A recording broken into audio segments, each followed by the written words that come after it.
Programang ito ay rated SPG. Striktong patnubay at gabay ng magulang ang kailangan. Maaaring may masiselang tema, lengguwahe, karahasan, sexual, horror o droga na hindi angkop sa mga bata. So guys, tuluyan na nga wala sa sarili etong si Farah dahil talagang kinuha na si Darius dahil para sa kanya ay sa kanya naman talaga ito.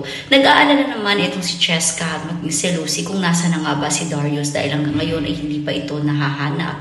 At pagdating nga sa presinto ay muling nagtagpo ang mga landas ni Farah at Lucy.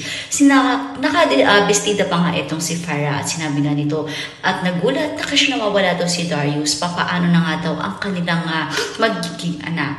Pinaalala naman ito ni Lucy na hindi sila magkakaroon ng anak sapagkat ito ay nawala kung saan ay hindi nga natanggap ni Farah at susugurin niya nga maigi itong si Lucy.